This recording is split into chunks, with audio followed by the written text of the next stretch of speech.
Hello students, BK commerce classes में आपका स्वागत है। आज हम आपको बताएंगे कि कॉस्ट अकाउंटिंग और फाइनेंशियल अकाउंटिंग में डिफरेंस क्या होते हैं, लागत लेखांकन और वित्तीय लेखांकन में अंतर क्या होते हैं।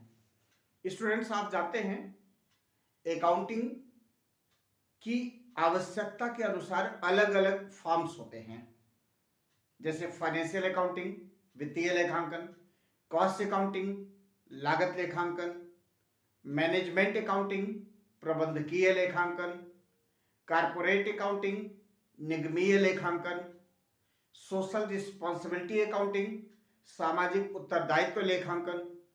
इस तरीके से कई प्रकार के लेखांकन होते हैं। आज हम इसमें से दो लेखांकन, फाइनेंशियल अकाउंटिंग और कॉस्ट अकाउंटिंग की मीनिंग बताएंगे और इन दोनों में डिफरेंस क्या है वो बताएंगे। तो पहले तो आप ये समझें कि फाइनेंशियल अकाउंटिंग क्या होता है और कॉस्ट अकाउंटिंग क्या होता है। फाइनेंशियल अकाउंटिंग को हिंदी में कहते हैं वित्तीय लेखांकन। जो बिजनेस में वित्तीय लेन देन होते हैं उनको रिकॉर्ड करना, क्लासिफाई करना, समराइज करना, इन सब का उद्देश्य क्या होता है कि किसी बिजनेस का प्रॉफिट एंड लॉस जानना और उस बिजनेस की फाइनेंशियल पोजीशन क्या है। किसी भी बिजनेस के जो बिजनेस ट्रांजैक्शंस होते हैं उनका रिजल्ट दो स्थितियों में सामने आपके आता है, या तो बिजनेस को प्रॉफिट होगा या तो लॉस होगा। बिजनेस का फाइनेंशियल पोजीशन या तो इंप्रूव करेगा या तो खराब होगा।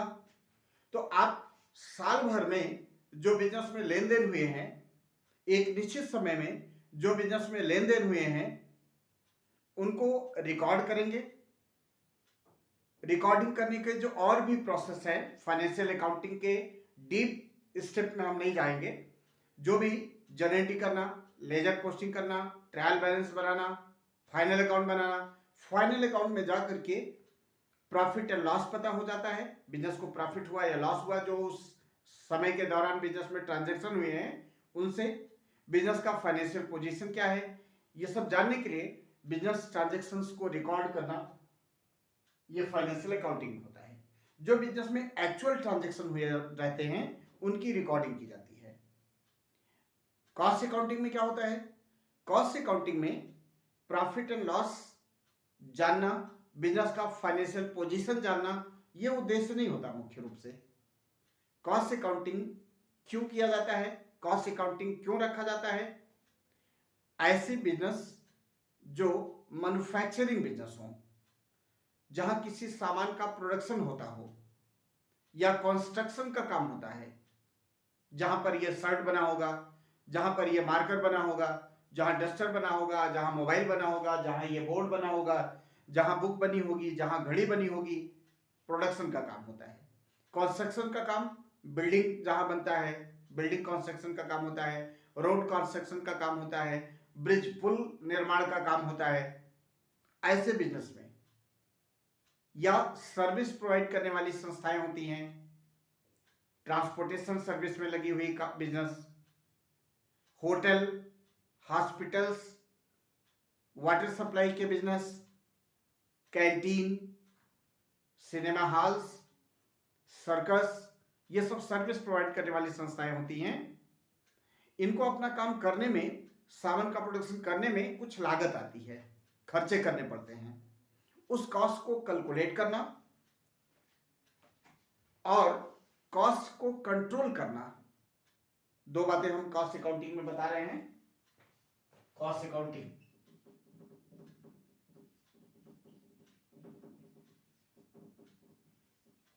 लागत लेखांकन में मैन्युफैक्चरिंग बिजनेस, कंस्ट्रक्शन करने वाली कंपनियां, सर्विस प्रोवाइड करने वाली संस्थाओं के कॉस्ट कैलकुलेट करना और कॉस्ट को कंट्रोल करना, ये कॉस्ट अकाउंटिंग का उद्देश्य होता है।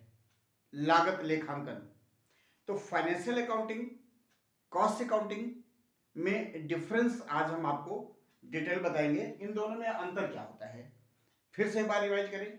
फाइनेंशियल अकाउंटिंग में जो बिजनेस में ट्रांजेक्शन्स होते हैं उनकी जर्नलिटी की जाती है, लेजर पोस्टिंग किया जाता है, ट्रायल बैलेंस बनाया जाता है, फाइनल अकाउंट बनाया जाता है जिसमें trading and profit and loss account और बैलेंस शीट होता है। कॉस्ट अकाउंटिंग में किसी भी मैन्युफैक्चरिंग बिजनेस या कंस्ट्रक्शन करने वाली कंपनी या सर्विस प्रोवाइड करने वाली कंपनी के लागत निकालना, लागत निर्धारित करना और कॉस्ट कंट्रोल करना, लागत को नियंत्रित करने का काम कॉस्ट अकाउंटिंग में होता है। अलग अलग बिजनेस के नेचर के अकॉर्डिंग कॉस्ट कैलकुलेट करने के अलग अलग मेथड होते हैं। कुछ ऐसे बिजनेस होते हैं जहां यूनिट कॉस्टिंग का प्रोसेस अडॉप्ट किया जाता है, यूनिट कॉस्टिंग टेक्निक है, उस आधार पर उस बिजनेस की कॉस्ट निकाले जाते हैं। कुछ बिजनेस ऐसे होते हैं वहां यूनिट कॉस्टिंग वाला मेथड नहीं लगा सकते कॉस्ट को कैलकुलेट करने के लिए, वहां कॉन्ट्रैक्ट कॉस्टिंग का रूल लगता है, कॉन्ट्रैक्ट कॉस्टिंग के मेथड से कॉस्ट कैलकुलेट किया जाता है। कुछ बिजनेस ऐसे होते हैं जहां प्रोसेस वाइज प्रोडक्शन होता है, वहां पर प्रोसेस कॉस्टिंग का मेथड यूज होगा। कुछ बिजनेस ऑपरेटिंग कॉस्टिंग के मेथड यूज होते हैं कुछ बिजनेस में कॉस्ट कैलकुलेट करने के लिए।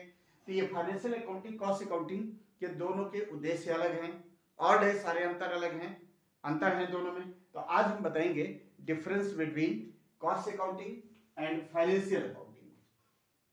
तो आपने समरी के रूप में कॉस्ट अकाउंटिंग और फाइनेंशियल अकाउंटिंग की मीनिंग देखी है। अब आपको हम डिफरेंस बताएंगे कॉस्ट अकाउंटिंग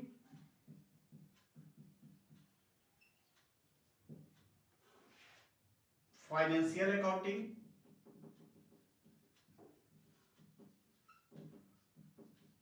वित्तीय लेखांकन, और यहां पे आपको बताएंगे हेड टॉपिक, किस टॉपिक पे आप डिफरेंस समझने चल रहे हैं। तो सबसे पहले तो आप मीनिंग देखिए, दोनों के मीनिंग अलग हैं। फाइनेंशियल अकाउंटिंग में अभी हमने कहा जो बिजनेस में एक्चुअल ट्रांजैक्शन हुए हैं, वास्तव में लेन देन हुए हैं, उनकी रिकॉर्डिंग जनरेटिंग करना, लेजर पोस्टिंग करना, ट्रायल बैलेंस बनाना, ताकि बिजनेस का प्रॉफिट एंड लॉस और फाइनेंशियल पोजीशन पता चल सके फाइनेंशियल अकाउंटिंग में। कॉस्ट अकाउंटिंग में जो बिजनेस में प्रोडक्शन हो रहा है उसका लागत निकालना, चाहे वो यूनिट कॉस्टिंग के मेथड से लगाएं, चाहे कॉस्ट अकाउंटिंग, चाहे प्रोसेस अकाउंटिंग या ऑपरेटिंग कॉस्टिंग का मेथड यूज करें, हर अलग अलग बिजनेस में अलग अलग मेथड यूज होगा। कॉस्ट अकाउंटिंग कॉस्ट कैलकुलेट करना और कॉस्ट कंट्रोल करने के उद्देश्य से कॉस्ट अकाउंटिंग एडॉप्ट किया जाता है। मीनिंग दूसरा आप समझेंगे, दूसरा डिफरेंस है कि ये किस तरह के बिजनेस में यूज होता है। फाइनेंशियल अकाउंटिंग किस तरह के बिजनेस में यूज करते हैं और कॉस्ट अकाउंटिंग किस तरह के बिजनेस में यूज करते हैं। तो आप समझें, ये जो फाइनेंशियल यूज टॉपिक है आपका, यूजेस एरिया ऑफ बिजनेस, किस तरह के बिजनेस फाइनेंशियल अकाउंटिंग के सिस्टम अडॉप्ट करते हैं और किस तरह के बिजनेस कॉस्ट अकाउंटिंग का सिस्टम अडॉप्ट करता है। तो हम आपको फाइनेंशियल अकाउंटिंग की बता रहे हैं all type of business, all type of business, किसी भी तरह का बिजनेस होगा वो फाइनेंशियल सिस्टम अडॉप्ट कर सकता है, फाइनेंशियल अकाउंटिंग रख सकता है। लेकिन कॉस्ट अकाउंटिंग मैन्युफैक्चरिंग करने वाली कंपनियां, मैन्युफैक्चरिंग,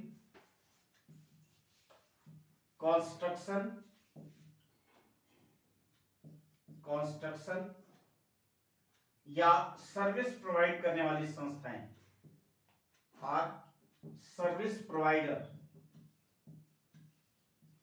जो सर्विस प्रोवाइड करने वाली संस्थाएं होती हैं उनके द्वारा अडॉप्ट किया जाता है। आपको तीसरा डिफरेंस बताएंगे, उद्देश्य ऑब्जेक्टिव्स।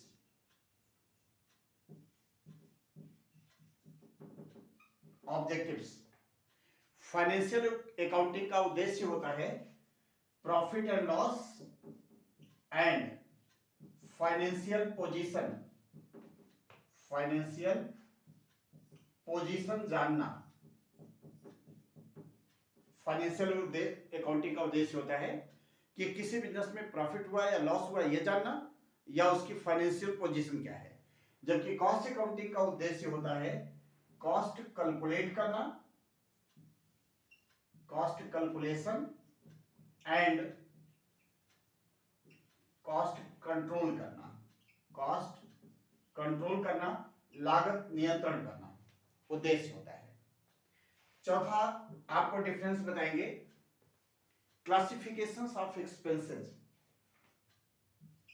क्लासिफिकेशन ऑफ एक्सपेंसेस, जो खर्चे होते हैं उनका वर्गीकरण। तो देखिए फाइनेंशियल अकाउंटिंग में खर्चे दो तरह के होते हैं, डायरेक्ट और indirect. Direct expenses and indirect expenses. आप समझ नहीं पाए होंगे ये कैसे हुआ। आप जानते हैं फाइनेंशियल अकाउंटिंग में प्रॉफिट कैलकुलेट करने के लिए trading account and profit loss account बनाया जाता है। दो तरह का प्रॉफिट आता है, gross profit and net profit. Gross profit calculate करने के लिए जो trading and profit and loss account होता है उसमें हम डायरेक्ट एक्सपेंसेस इंक्लूड करते हैं। जो इनडायरेक्ट एक्सपेंसेस होते हैं वो हम प्रॉफिट एंड लॉस अकाउंट में देखते हैं नेट प्रॉफिट कैलकुलेट करने के लिए। लेकिन ये कॉस्ट अकाउंटिंग में हम खर्चे को बहुत तरीके से क्लासिफाई करते हैं। मटेरियल, लेबर एक्सपेंसेस, उसमें भी ओवरहेड, फिर ओवरहेड में भी factory overhead, office overhead, selling overhead, distribution overhead, मतलब ये सब खर्चों के बंटवारे हैं।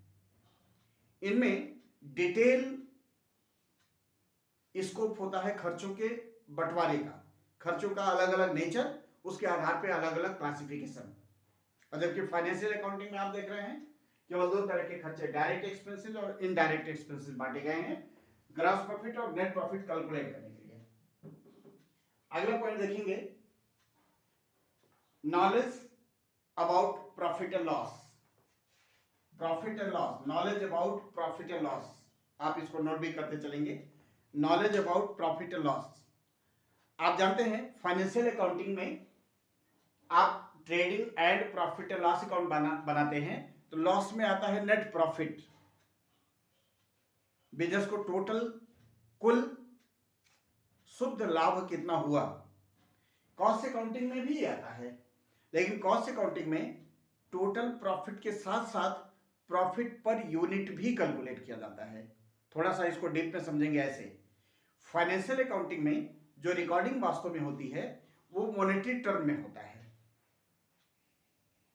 मार्कर बेचा गया, 10 मार्कर बेचा गया 300 रुपए में, तो लिखेंगे cash account debit to sales account 300।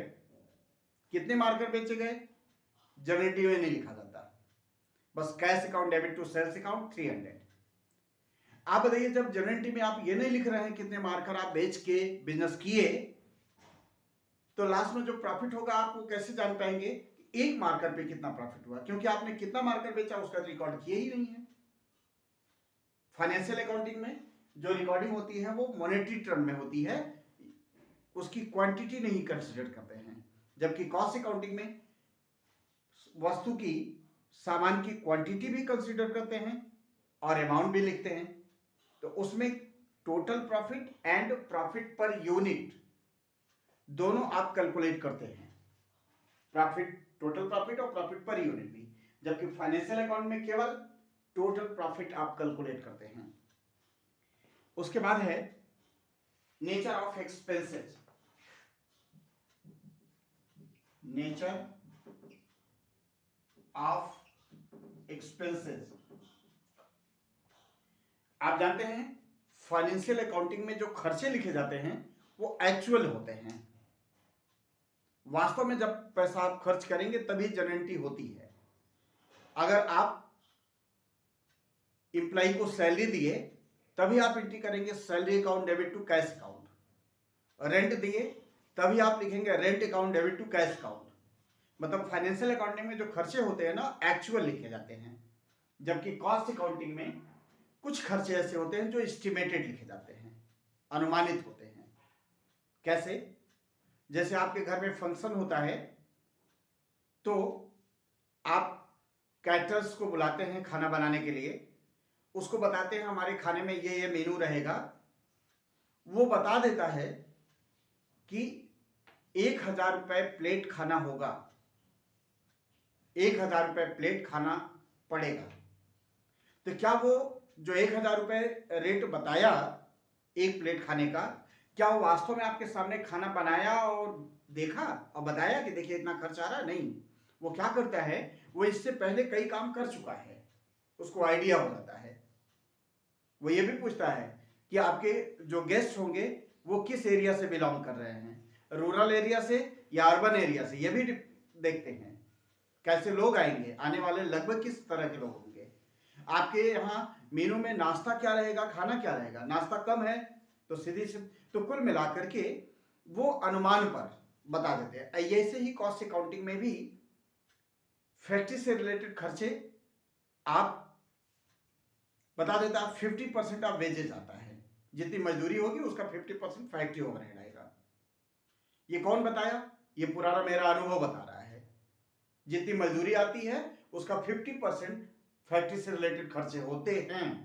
अब हो सकता है वो एक्चुअल में जब आपका बिजनेस चले तो हो सकता है थोड़ा वेरी कर जाए, लेकिन कॉस्ट अकाउंटिंग में एस्टिमेटेड एक्सपेंसेस कंसीडर किए जाते हैं। अगला है determination of tender price, tender price. आप जानते हैं फाइनेंशियल अकाउंटिंग में कोई टेंडर प्राइस नहीं कैलकुलेट कर सकता। क्यों? टेंडर प्राइस मींस क्या है? काम करने से पहले रेट बताना, हम कितने रुपए में आपका काम कर पाएंगे, कितने रुपए में आपको सप्लाई सामान की कर पाएंगे। अभी हमने काम किया नहीं, रेट आपको पहले से कोट करते हैं। कैसे? पुराने अनुभव के आधार पर। फाइनेंशियल अकाउंटिंग में कॉस्ट कैलकुलेट किया ही नहीं जाता है। फाइनेंशियल अकाउंटिंग में इसमें तो आप मटेरियल कितना खर्च होगा, लेबर कितना खर्च होगा, एक्सपेंसेस कितने आएंगे, उसका कोई रिकॉर्ड होता नहीं है। इसमें टेंडर प्राइस का कैलकुलेशन नहीं कर सकते, लेकिन कॉस्ट अकाउंटिंग में टेंडर प्राइस का कैलकुलेशन होता है। क्यों? क्योंकि उसमें पता है ये मटेरियल, लेबर, एक्सपेंसेस, कॉस्ट के कौन कौन से एलिमेंट हैं, इस पर कितना खर्च आएगा, मेरा पुराना अनुभव बताता है।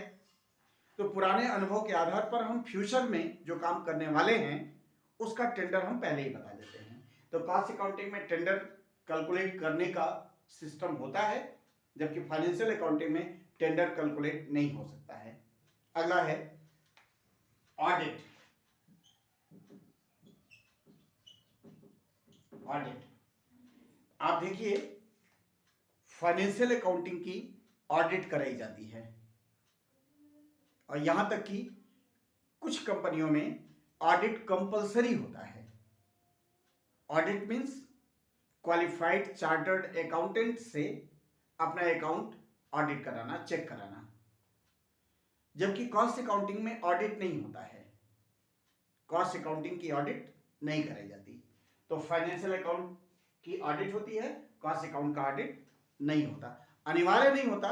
बाकी अगर मालिक चाहे कॉस्ट अकाउंटिंग जो रिकॉर्ड बनाया गया सही है गलत है, किसी से चेक करवाए, ऑडिट करवाए, वो अलग की बात, कंपलसरी नहीं होता। अगला है